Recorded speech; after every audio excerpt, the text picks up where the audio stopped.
अस्सलाम वालेकुम। जैसे कि आप सबको मालूम है कि बलोच यकजहती कमेटी के रहनुमाओं को गुज़िश्ता 100 दिनों से गैर कानूनी तौर पर कैद में रखा गया है। उन पर कॉलोनियल दौर का जो चार्ज 3 MPO लगाया गया था, जिसकी मुद्दत 19 जून को मुकम्मल हो चुकी थी। उसके बाद 3 MPO के ख़त्म होने के बाद जब रिव्यू बोर्ड बैठना था तो उसमें 15 दिन की तोसी की गई और फिर मज़ीद 5 दिन का वक्त मांगा गया और 8 तारीख को वो मुद्दत पूरी हो चुकी थी। आज सुबह 11 बजे रिव्यू बोर्ड का बैठना था, मगर जो है ना रिव्यू बोर्ड के बैठने से पहले ही सुबह 7 बजे हमारे साथियों को इतला दी गई कि आप लोग पर जो है 3 MPO ख़त्म किया गया है, जिसका डिसीजन लिया गया है। अलबत्ता उसके लिए कुछ डॉक्यूमेंट्स पेश नहीं हुए कि किसकी तरफ से ये चार्जेस ख़त्म हुए हैं। और उसके बाद उन्हें एंटी टेररिज्म कोर्ट में पेश किया गया, जहां उनकी एक दीगर FIR में गिरफ्तारी की गई और इन 10 रोज़ के रिमांड पर शिफ्ट किया गया थाने में। पिछले 1-1.5 सालों में जब हमने बलोच नस्ल कुशी के खिलाफ तहरीक चलाई है, जहाँ जहाँ हमने पुरअमन तौर पे आवाज़ उठाई है, जहाँ जहाँ हमने प्रोटेस्ट किया है, अपना जो है ना आईनी जो हमारा हक है, जो हमें पाकिस्तान का आइन दे रहा होता है, पाकिस्तान का कानून दे रहा होता है, हमारे हर उस प्रोटेस्ट, हमारे हर उस अवामी जो है ना महाज के खिलाफ FIRs दर्ज किए गए हैं। ताकि जब जब हमने वीडियोस जो है ना सोशल मीडिया पे पोस्ट किए हैं, उसके खिलाफ भी FIRs बनाए गए हैं। तो इतने तमाम FIRs में हमने पिछले 1 महीने से बेल्स के लिए अप्लाई किए हैं, लेकिन कुछ FIRs में बेल को जानबूझ के ताख़ीर का शिकार बनाया जा रहा है। हमने 12 शिकायत की थी कि जो जेल का सुप्रीडेंट है वो कागजात साइन करने में कोऑपरेट नहीं कर रहा, और दीगर डिस्ट्रिक्ट्स में और जो बाकी इलाकों में हम अपने FIRs के लिए जो बेल्स मूव कर रहे थे लोअर कोर्ट्स पे, उन्हें भी किसी न किसी तरीके से ताख़ीर का शिकार बनाया जा रहा था।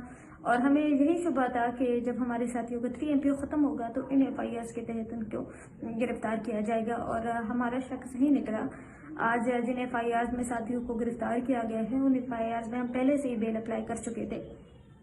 इसके बावजूद भी आज भी हमारे दोस्त जब हमारे वकील जब वकालतनामा साइन करने गए तो तब भी जो है ना पुलिस के एहलकारों ने बहाने बनाए और अपने अफसरान की गैर मौजूदगी का जिक्र करके उन वकालतनामों को साइन नहीं किया।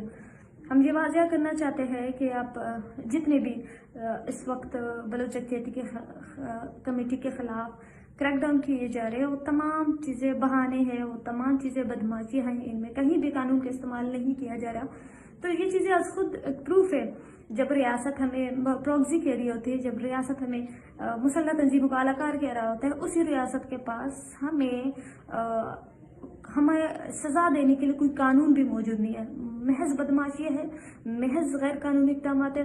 इन तमाम चीज़ों का जायज़ा ले वो अफराद जो जी शऊर है, इन्हीं चीज़ों से क्लियर हो जाता है कि हम कोई प्रॉक्सी नहीं, हम जो है ना किसी भी ऐसा गैर कानूनी अमल में मुलविस नहीं, बल्कि अगर गैर कानूनी काम में कोई मुलविस है तो खुद रियासती इदारे हैं, वो खुद रियासत के पुलिस एहलकार है, जहाँ वो एक ज़मानत के कागजात तक को साइन करने में बहाना कर रहे हैं, जहाँ वो एक FIR को प्रोसीड करने में भी डिले कर रहे हैं। इन तमाम चीज़ों को नोट करें, यही चीज़ें ही बलूचिस्तान की ग्राउंड रियलिटीज़ को बयान कर रही है। यही चीज़ें बलूचिस्तान में जो सियासी सूरत हाल है उसको डिफाइन कर रही है कि यहाँ पर वहाँ सिवाय बदमाशियों के, वहाँ सिवाय गुंडागर्दी के और कुछ नहीं। यहाँ पे कानून का, यहाँ पे आइन का, यहाँ पे सियासत का मुकम्मल तौर पर गला घोट जा चुका है। हम ये वाज़ह करते हैं कि हम हरगिज़ अपने पुरअमन जद्दोजहद से दस्तबरदार नहीं होंगे, क्योंकि ये हम नहीं, ये हमारी ख्वाहिश नहीं, ये मेरी या डॉक्टर महरंग या दीगर लोगों की ख्वाहिश नहीं कि हम एक जो है ना सियासी कुव्वत बन के उभरे, बल्कि ये हमारे लोगों की ज़रूरत है, ये हमारे लोगों की बका की तहरीक है, और बका की तहरीक से दस्तबरदार नहीं हुआ जा सकता।